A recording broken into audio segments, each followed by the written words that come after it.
No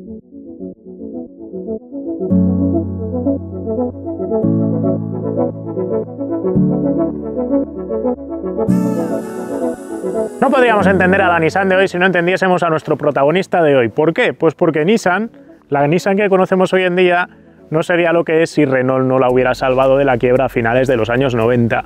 ¿Y por qué quebró Nissan? Por ambición técnica, y parte de esa ambición técnica está consolidada dentro de nuestro producto de hoy, nuestro protagonista del usado sí, pero interesante. La cuestión es que os tenéis que situar a mediados de los años 80, boom económico en Japón, todas las marcas japonesas invirtiendo e inventando coches increíbles, tecnológicamente fascinantes, pero dentro de esa ambición técnica Nissan se queda 2 pasos por detrás y de pronto se da cuenta de que le están ganando la partida, y como les están ganando la partida deciden iniciar una iniciativa que se llama Iniciativa 901, que os contamos ya cuando estábamos en Zama, en el museo de Nissan en Yokohama.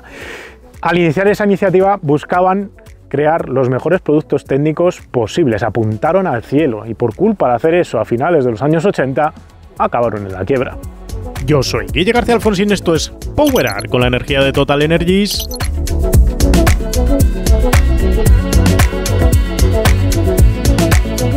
Y hoy tenemos con nosotros a uno de esos usados sí pero interesantes que nos gustan, y este es especialmente interesante para mí, porque tenemos con nosotros el Nissan Primera, el coche con el que mi padre me enseñó a conducir, un coche que tenemos hoy aquí en versión EGT.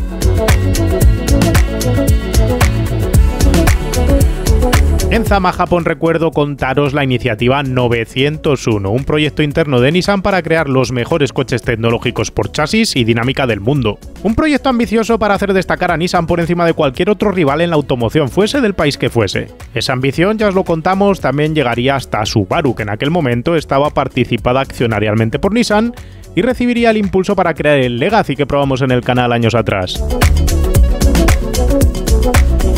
Pero volvamos a Nissan. Nos vamos a centrar primero de todo en el concept Myth 4, un coche de motor central conceptual que presentaba a mediados de los años 80 la compañía y que grabamos en su versión posterior, en el restyling del que ahora os vamos a hablar, en el propio Museo Zama de Nissan. El Myth 4 era un deportivo gran turismo de motor central transversal con dirección en ambos ejes llamada ICAS y tracción integral con diferencial central de acoplamiento variable ATESA, desarrollado a partir de hacer ingeniería inversa con un Porsche 959. Presentado a principios de los 80, era una suerte de decálogo tecnológico de Nissan para el futuro. En 1987 la compañía decide reestilizar ese concept, crea ese Myth 4 de segunda generación, ese que sí grabamos en el museo, y decide que no lo va a vender. Decide no venderlo porque el precio de comercialización sería extremadamente elevado. Curiosamente, Honda haría un coche de motor central, el NSX, con tecnología y precio parecido en la acera de enfrente, y bueno, tampoco es que fuese un éxito comercial precisamente. La cuestión es que Nissan iba a aprovechar toda la tecnología presentada en ese Myth 4, en todos los modelos que iba a lanzar a partir de ese 1987 que se presenta ese concept. Pues va a aprovechar, por ejemplo, la subdirección en el eje trasero Super ICAS, la vamos a ver en modelos como el GTR, vamos a ver el sistema ATESA de tracción total, vamos a ver el motor V6 con distribución variable y todo el resto de inventos que lleva el Myth 4 en otros modelos de Nissan. Todos esos componentes van a ir pasando a coches de serie, incluso a la estética del Myth 4 va a influenciar al restyling del Z31. Nissan estableció una serie de claves tecnológicas innegociables para sus futuros modelos, y así comenzaría el desarrollo de piezas inolvidables como el GTR R32, el Silvia S13, el Micra K11 o el Pulsar N14. Pero el principal producto que tenía que ganarles cuota de mercado en Europa era el Primera. El proyecto del Primera P10 contaría entre los nombres de los implicados con Kazutoshi Mizuno. Y diréis, ¿y quién es este Mizuno? Me suena de haberlo visto en Power Up o haber escuchado hablar de él. Mizuno es el ingeniero responsable del desarrollo del GTR R35, del último GTR que se ha comercializado. Y de este coche del Primera P10 diseñó la suspensión delantera y la suspensión trasera. Sobre todo la suspensión delantera era algo realmente especial. Tenéis que pensar que a finales de los años 80 en todo el mundo, en Estados Unidos, también en Japón y en Europa, se vive la fiebre del sedán deportivo europeo. Es el momento en el que el Serie 3 empieza a ser un coche de moda, vamos a decir.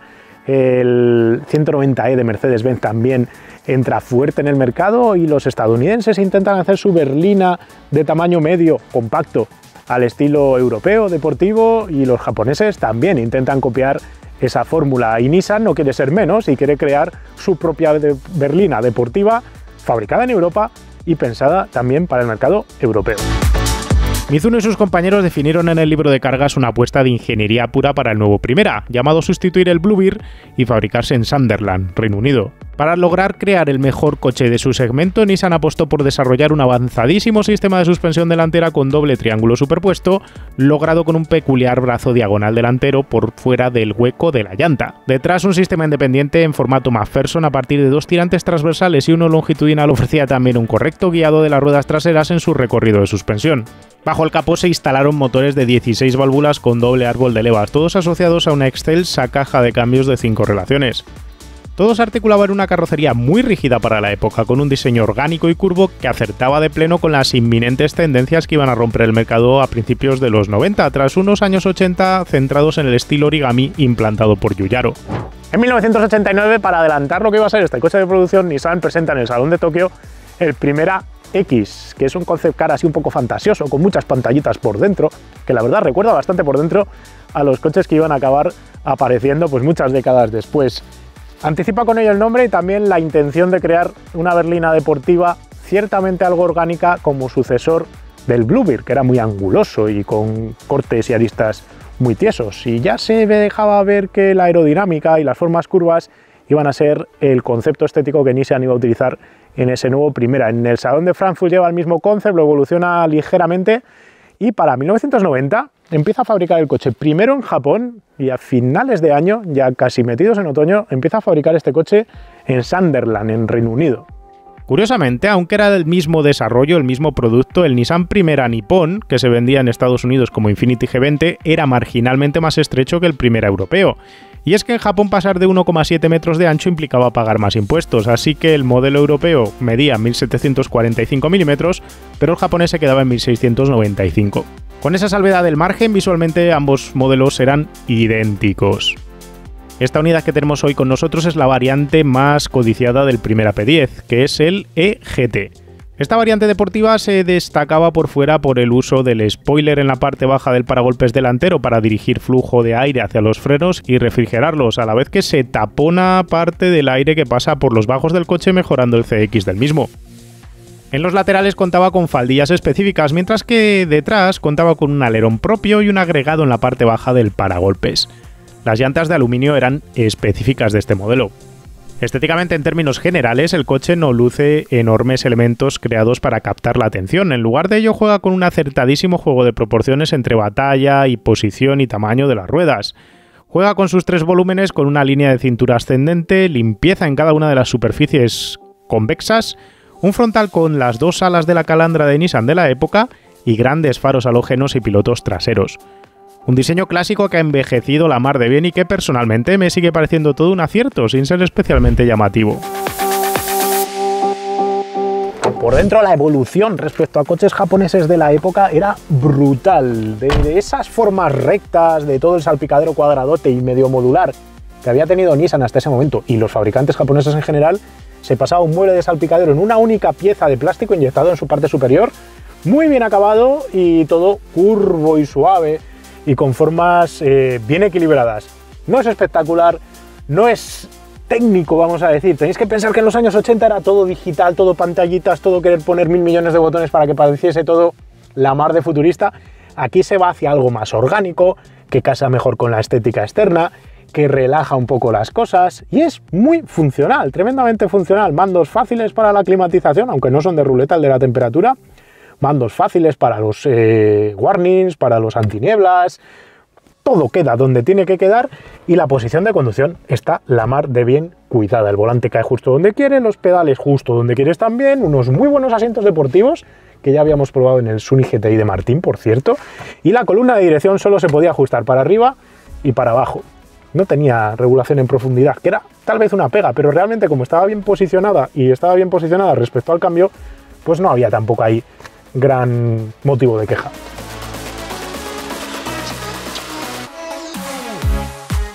Os decía que no había esa parte fantasiosa de los años 80 a nivel de diseño, pero es que si miráis el cuadro de instrumentos también se busca la máxima claridad posible. Un cuentavueltas redondo, un velocímetro redondo en medio y después nivel de combustible, temperatura y presión de aceite también en otro circulito. Nada de pantallas digitales, nada de 27 millones de luces haciendo cosas raras. Pecado ese de todas las luces raras en el que Nissan se había caído en los años 80. Las plazas traseras incluso hoy no parece que sean pequeñas, son cómodas, tienes un buen reposacodos atrás y tienes buen cuidado en los materiales, la verdad. El maletero con 480 litros en un coche de 4,4 metros de largo es más grande que muchas de las alternativas que tendrías hoy en esa misma cota de longitud.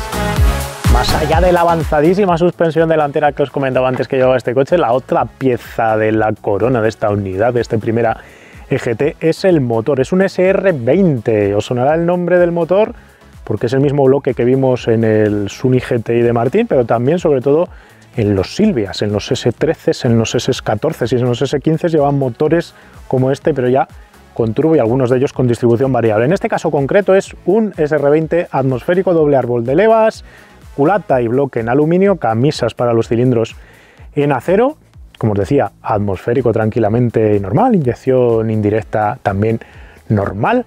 Y luego a nivel de prestaciones y pegada daba 150 caballos a 6.400 vueltas, era capaz de estirarse hasta 7.350, que esa es la parte que mola del motor. Daba 181 Nm de par, que es poquito, pero es normal dentro de un atmosférico, y el problema es que había que trabajar el cambio. El par máximo lo daba a 4.800, así que teníamos que jugar entre 4.800 y 6.500.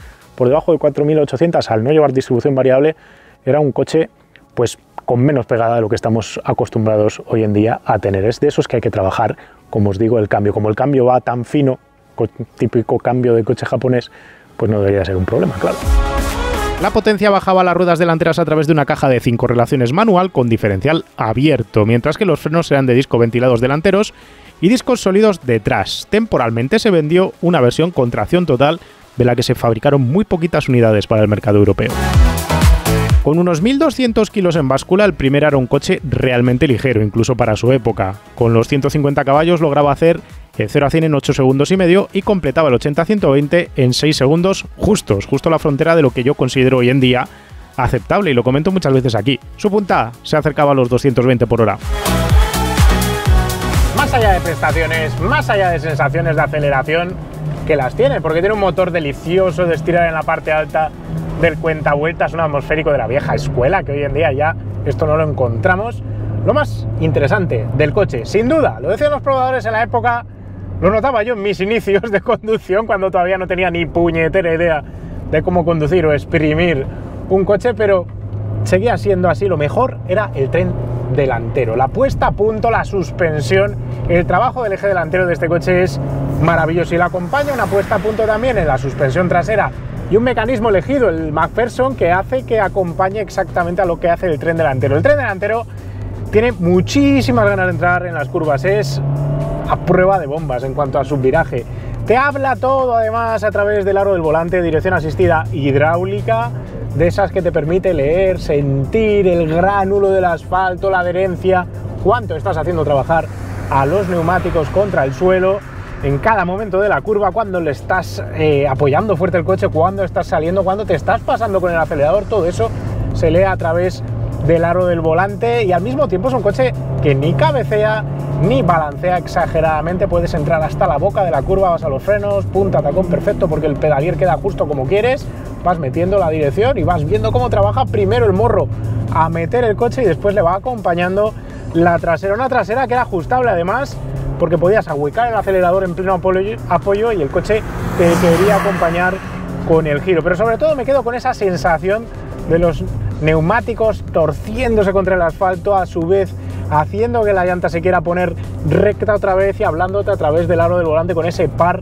que sube hacia ti para decirte que estás estrujando la adherencia, estrujando el neumático, y te hace hablar. Te habla también el trasero, te habla cómo se apoya el coche, te habla cómo está con cierto ángulo de inclinación, el eje de balanceo está más picado hacia adelante que hacia atrás. Es un coche que recuerdo deciros en los 156 de Alfa Romeo, que se conduce muy parecido a estos coches, que en esos coches trabajabas con el eje delantero y el eje trasero era un seguidor, un coche que domabas a través del aro del volante. Y claramente el Primera es probablemente el primer tracción delantera berlina de ese estilo que consiguió justo hacer este tipo de puesta a punto. De hecho, uno de los ingenieros de puesta a punto de Nissan hablaba, el propio Mizuno, de que cuando después de que Alfa Romeo lanzase el 156 lo subieron para ver cómo era y quedó sorprendido de que muchas de las cosas que llevaba el Primera estaban copiadas o por lo menos inspiradas en el 156 con el mismo tipo de aplicación, el mismo tipo de suspensión trasera, el mismo tipo de doble triángulo delantero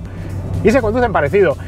¿Dónde está el Nissan diferenciado con el resto de sus rivales? En aquel momento el Vectra GT que había, el Vectra 2000, era un coche que tenía muy buen motor, muy buena pegada, pero el chasis, para empezar, se retorcía mucho más que este, es un coche rígido, y al mismo tiempo ni el tren delantero era tan delicioso, preciso. Este coche puedo pisar justo donde miro, es donde pongo el coche y además tengo total confianza en hacerlo. El Vectra era más impreciso en esas trazadas y era más subvirador, no tenía tantas ganas de entrar en las curvas. Ford por entonces vendía el Sierra cuando se lanzó este coche al mercado, luego sacó el Mondeo. El Mondeo utilizó como benchmark este propio Primera para poder hacer la comparación de cómo tenía que ser una berlina con buena entrada en curva. El 405 de Peugeot era un coche que era más ágil de la trasera, era más agresivo en ese tipo de puesta a punto, pero no tenía la delicadeza y la solidez estructural cuando conducías, de sentirlo tan compensado, vamos a decir. Caja de cambios maravillosa, caja de cambios japonesa. Recorridos, sí, un poquito largos, pero maravillosamente dulces a la hora de meterlos, porque tienes ese tacto mecánico que te sirve para saber que has metido la marcha que justo estás buscando. El motor, os decía antes que me gusta porque se estira y es justo su mejor cualidad, que sigue queriendo estirarse ahí en la parte alta del cuentavueltas, pero como cargas por debajo de 3000 vueltas, no hay motor y tienes que esperar a que suba el acelerador. Es largo, es totalmente modulable, puedes utilizar todo su recorrido para elegir cuánta potencia estás bajando al suelo. Los frenos tal vez, pero también es verdad que esta unidad de Manolo, que luego hablaremos con él, toca casi los 250.000 kilómetros y probablemente no tenga los frenos en su mejor momento. Yo lo recordaba un poquito mejores, noto demasiada servoasistencia y poca mordida en los frenos y poca ajustabilidad, voy a decir, pero creo que eso tiene más que ver con el estado de los latiguillos que con el sistema en su propia esencia. Probablemente con latiguillos mejores, pastillas mejores y con un líquido recién cambiado, pues mejoraría algo el tacto.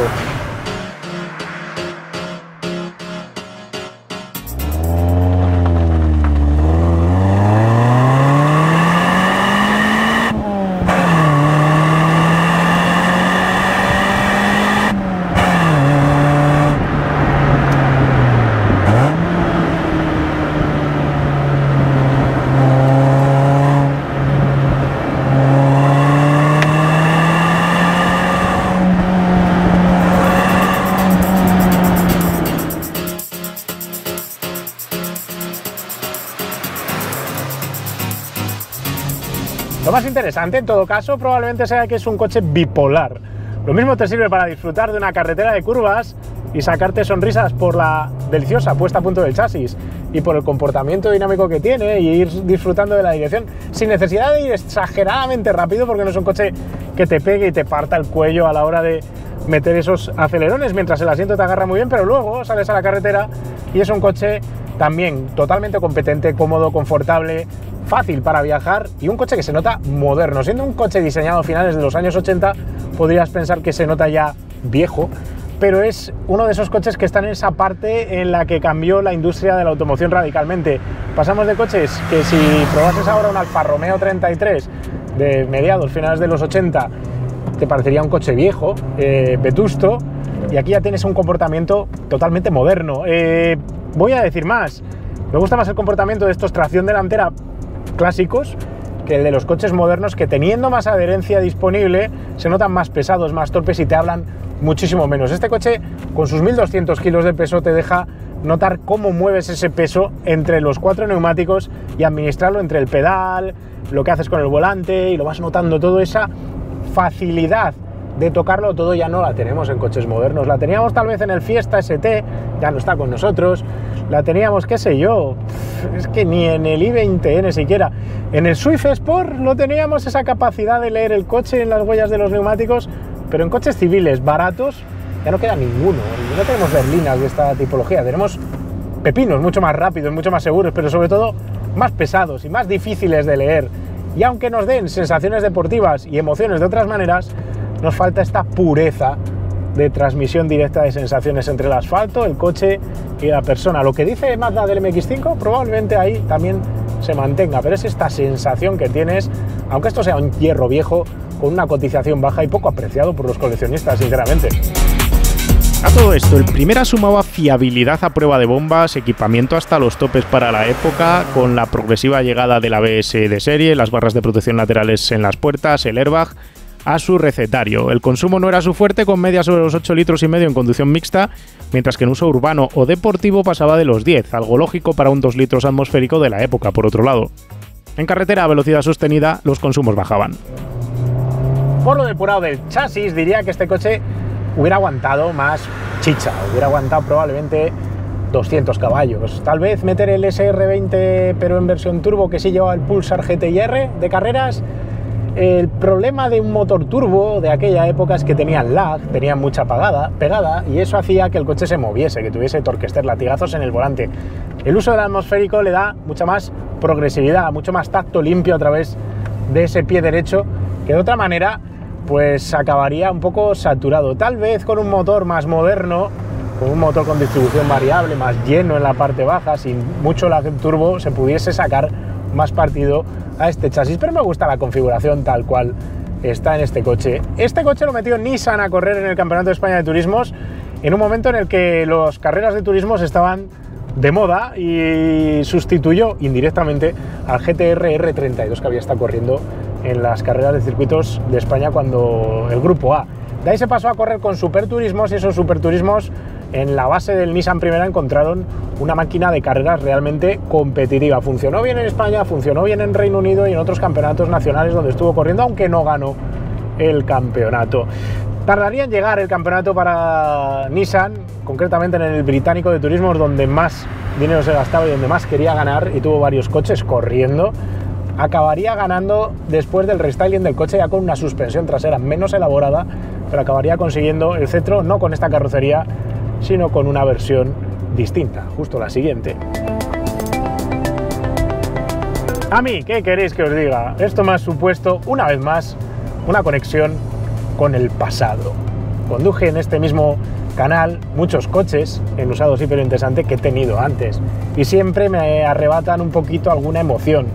Recuerdo grabar el Z31 de Nissan, el 300ZX, Z31, y deciros que se me erizaba el vello al volverme a montar en un coche que había tenido, y volví a reconectar inmediatamente con todos aquellos buenos ratos que había pasado conduciéndolo. Y con el Primera es poco más o menos lo mismo, es el coche con el que mi padre me enseñó a conducir. Recuerdo este volante, recuerdo estos pedales, recuerdo estos pilares. Ha sido echarme hacia atrás 25 años, y echarte hacia atrás 25 años hace que tengas sensaciones peculiares. Es como escuchar una canción vieja, oler un viejo aroma o probar un plato que te hacía tu madre cuando eras pequeño, y eso te saca sonrisas, te saca emociones. Tal vez este coche sea menos maravilloso para otras personas que no lo vivieron de pequeño, no lo sé, yo creo que sí, yo creo que es un coche realmente bueno, pero sea como sea, es de esos momentos especiales para mí tener esta oportunidad de probar esto.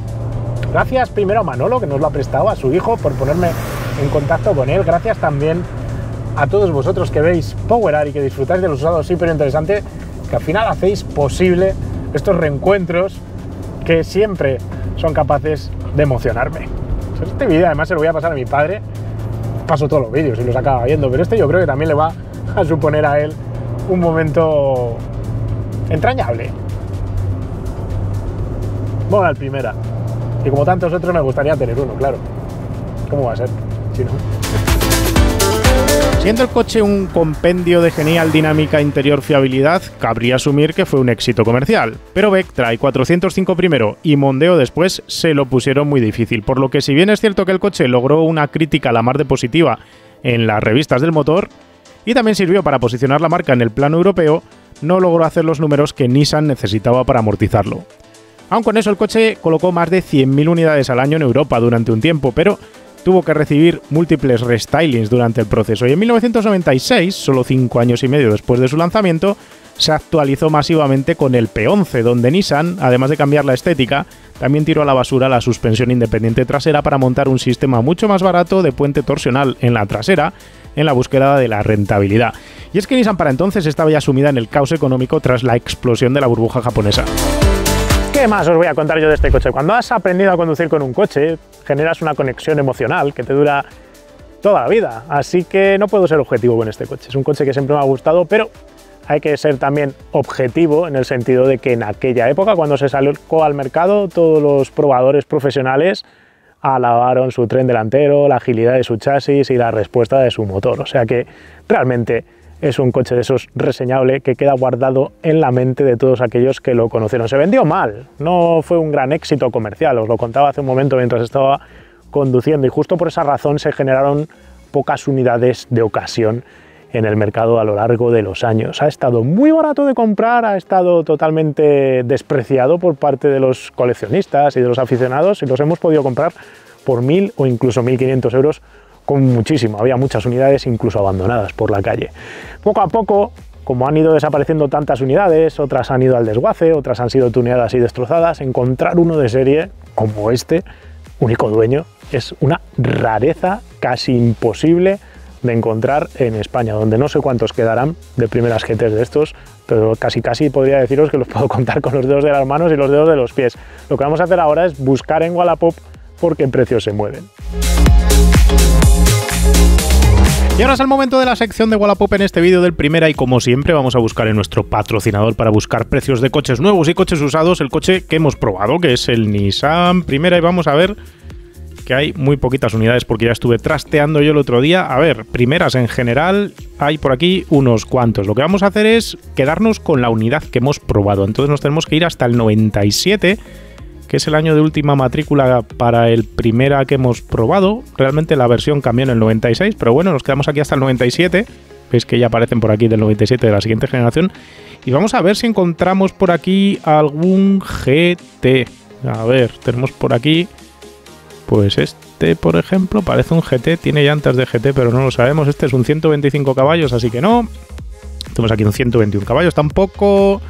120 caballos tampoco, seguimos buscando. Un 1.6 LX, tampoco.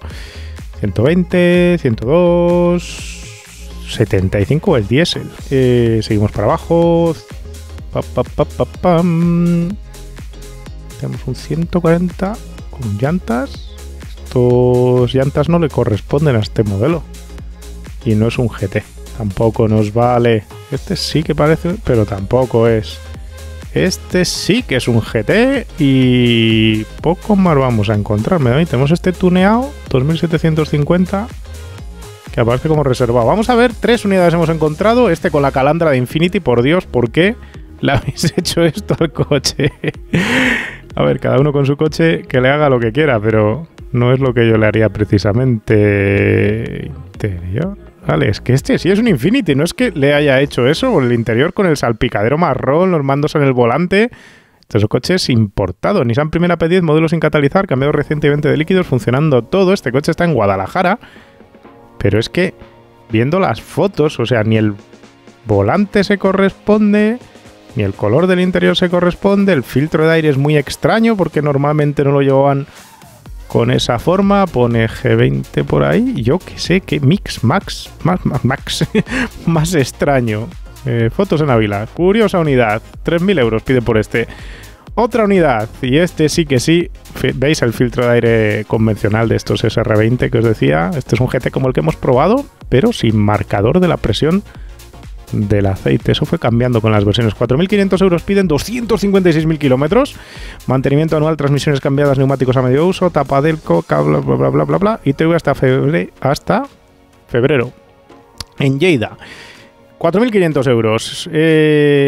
Están ya caros, ¿qué queréis que os diga? Yo los vi en 1.500 hará 4 años y se me calentó la cabeza, y ahora pues ya vemos que han subido. 4.500 por este, y este que está tuneadete, 2.750, está reservado. Llantas cambiadas, pero le pegan la pintura rayada. Mira, me gusta que hagan estas fotos de detalle. Por luego te dicen, la pintura no está bien, pero por lo menos te da las fotos y te deja claro lo que tiene. Y así por lo menos sabes lo que tienes entre mano. Volante cambiado, un UMP, Primera, GT, 150 caballos. No aparece por aquí. Motor roto. Perfecto para restaurar. Proyecto de circuito. Motor roto y pides 2.750 con el motor roto. Vitoria-Gasteiz, no sé. Aquí pone que está reservado. Pues oye, yo no pagaría eso por un coche de estos con el motor roto, la verdad, salvo que tenga otro motor. En fin, que no hay y que no quedan y que si encontráis uno pues estáis de suerte porque está la cosa complicada. Primeras quedan unos cuantos, pero GTs, entre que se vendieron pocos y muchos fueron tuneados, la cosa se está poniendo complicada. Manolo, cuéntanos cómo acabaste tú comprándote un Primera y no otra cosa. Hombre, porque yo trabajaba en Nissan y entonces, bueno, ya me dirás, soy un poco fan de la Nissan debido a que me dio de comer de toda la vida. Y entonces, a raíz de eso, pues decidí comprarme el Primera este. No lo usaba mucho porque yo tenía coche de comercial para trabajar y siempre estaba el coche guardado para los viajes largos. Tú que tienes experiencia, porque habiendo sido comercial lo habrás vivido, en aquel momento cuando se saca este coche al mercado español, ¿era un coche raro, desconocido, caro para ser un coche japonés? ¿Había demanda o cómo se vendían estos coches? Bueno, el coche mucha demanda no tenía porque ya sabes lo que pasa, el coche en sí costó para venderlo, porque he hecho un año allí en la concesión. Hombre, no vende el que no tiene, siempre se vende, a larga siempre se vende, pero bueno, costaba. A precios iguales, características y cosas iguales, siempre iban al producto que conocían de toda la vida y entonces tenías que machacar mucho el sistema. ¿Son fiables estos coches? Porque si lo llevas tantos años con él, ¿qué problema? Para mí, ya te digo, el coche yo calculo que está como el primer día. Lo que es el sistema de rodadura, el sistema de suspensión, lo que veo el coche es como el primer momento. Hombre, yo, ¿qué te voy a decir? El coche, cualquier cosita que tiene, pues siempre los llevé al concesionario, los conozco y bueno, y siempre decidí llevarlo allí. Le cambio el aceite una vez al año, que tenga 2000, que tenga 3000, que tenga 5000. Eso es la base fundamental del coche. ¿Recambios cómo está el tema? Si rompes un faro sigue habiendo recambio. Ay, eso ya está un poco cuesta arriba. Ahí ya tengo cositas de repuesto en casa y bueno, pero eso ya es difícil. Eso ya es muy difícil. Que eso, hombre, tendrían que mirar un poquito, digo yo, no sé, si el negocio es el negocio, pero ahí yo creo que los concesionarios o los fabricantes debían mirar un poquito más por lo que tienen, que no es rentable, claro que no es rentable, pero también, oye, yo le tengo cariño, ¿eh? Es cuidar la historia al final. Sí, ellos sí que tienen recambio para otros modelos más carismáticos como los Skyline, y sería una cosa chula que hiciesen recambio también de estos, ¿no? Sí. ¿Alguna intención de venderlo? No, de venderlo en este momento, mira, yo tengo lo que tengo, no vale nada, pero es el cariño que le tengo y el valor sentimental que tengo del coche y ya te digo, no lo vendo a precio ninguno. Eso es irreemplazable. Eso es, mientras yo viva, yo iré con el coche. El día que yo me muera, pues amigo, hasta luego. Es lo que hay, con él no te van a enterrar. Hombre, tenía, no sé, no te puedo decir. Yo como comercial, viajaba por muchos sitios y nunca nadie que me veían con un coche, nadie me preguntó el precio del coche. Ahora yo en Orense, en cualquier sitio donde voy, aparco el coche y entonces veo que la gente, oye, yo tengo visto este coche rodar por Orense o lo que sea, si lo vendes, pues tal, pero yo te digo, en principio no hay intención ninguna. Nos ha quedado claro, Manolo. Tuve un pretendiente francés que me lo quería comprar, le invité, no, te digo, llegué a Pueblo de Sanabria y vino un francés y aparcó el coche. No sé si estaba borracho, eso ya no te lo puedo decir. Y entonces me quería comprar el coche. Entonces el hombre se miró y fue a mirar a ver si el coche estaba podre por aquí por abajo. Le digo yo, oye chaval, que estamos en España, que no estamos en Francia, que allí echan mucho sal. Y entonces le digo yo te voy a invitar a un café, pero olvídate del coche. Y entonces él me decía con la mano, 5 más 2. Y yo le digo, un café y amigo. Y nos marchas para tu casa. Y tu casa. Pues muchas gracias, Manolo, por haber venido desde tan lejos para que grabásemos el coche. A pasar el rato y bueno, y uno está un poquito orgulloso de lo que tiene. ¿Qué es lo que es? Que vamos. Pero es el valor sentimental que tengo con el coche, entonces ya te digo, no, en principio nada. A seguir cuidándolo. A seguir cuidando, eso. Cerremos este vídeo donde hemos empezado la historia. Hemos empezado la historia hablando de que Nissan, a mediados de los 80, inicia esa iniciativa 901 y productos como este surgen gracias a eso. Pero el timing para Nissan fue nefasto. Para cuando llegó con todas sus novedades tecnológicas, su nuevo Silvia, su nuevo Micra, su nuevo Primera, su nuevo GTR, de repente estalla la burbuja económica japonesa. Estamos a principios de los años 90, el dinero desaparece y Nissan de repente se encuentra con un montón de productos caros, difíciles de vender, porque la percepción de la marca por estos coches, que eran muy caros en aquel momento en Europa, pues todavía no alcanzaba ese valor de marca, el valor que estaban intentando colocar al producto. Eso hace que a partir de 1996 la cosa vaya realmente mal para Nissan y en muy pocos años, en cuestión de 3, está en quiebra técnica, no tiene un duro. El gobierno japonés le pide a los bancos que la salven, le pide a Honda que la salve, pero no hay nadie dispuesto a parar dinero en Nissan y tiene que aparecer por ahí Renault, que aprovecha la ocasión, la compra por un precio simbólico y directamente la salva de la quiebra a través de la proclamación de Carlos Ghosn como consejero delegado. El problema es que Carlos Ghosn tomará una serie de decisiones estratégicas bastante difíciles de comprender desde el punto de vista ingenieril. Nissan siempre había sido una marca que estaba orgullosa de hacer coches distintos, orgullosa de hacer coches tecnológicamente avanzados, y en la fusión con Renault se decide apostar porque los coches sean rentables, algo lógico por otro lado. Cuando haces un negocio se supone que tienes que vender cosas que te dejen dinero, y hacerlas por hacerlas bien a veces no da resultado comercial. Nissan acabará siendo salvada gracias a esa estrategia mucho más agresiva en el aspecto comercial, pero también mucho menos agresiva, también nos podemos utilizar esa misma palabra para definirlo, a nivel tecnológico. Así que acaba con productos que no son tan maravillosos y espectaculares como todos los hijos de la iniciativa 901, pero acaba salvando puestos de trabajo, acaba salvando factorías y se coloca ya directamente en el presente. ¿Para qué nos sirve esta prueba y qué nos hace mirar, qué nos hace pensar cuando miramos este primera P10? Pues a mí me hace retrotraerme a mi juventud y claro, me pone nostálgico, pero también me lleva hacia una época en la que los fabricantes japoneses realmente apostaban por hacerse un hueco en el mercado europeo a base de crear productos geniales en el nivel técnico, y como ingeniero y como friki de la técnica y como friki de los coches japoneses en general, eso es lo que me saca las sonrisas de este tipo de productos, y es el tipo de productos que comercialmente no funcionan, pero que a todos los aficionados nos gustan que existan. En fin, si tenéis una historieta con un primera y nos la queréis contar, la podéis dejar en los comentarios abajo. Si os ha gustado el vídeo, compartidlo por ahí, dejadnos un me gusta, que siempre nos vendrá bien. Gracias por ello y nos vemos pronto con otro vídeo de otro coche. Un saludo. ¿Y te gusta powerar? ¿Cansado de esperar nuestra nueva gorra? Por fin os puedo decir que ya va camino de producción, la tendremos con nosotros en primavera. ¡Aleluya! Y mientras llega, recordaros que podéis ayudarnos haciéndoos mecenas del canal. Los mecenas, junto con los propietarios de los usados sí pero interesante que han aparecido en el canal, comparten con nosotros un grupo de Telegram privado para estar al tanto de las novedades del canal, y además organizamos para ellos visitas y encuentros por toda España. El año pasado estuvimus en el Museo Motos Made in Spain de Alcalá de Henares, en el Circuito Terramar cerca de Sitges, en el Museo del Automóvil y la Moda de Málaga, y ahora nos toca una visita al Museo y Circuito Fernando Alonso. Será esta primavera y todavía podéis llegar a tiempo si os dais prisa.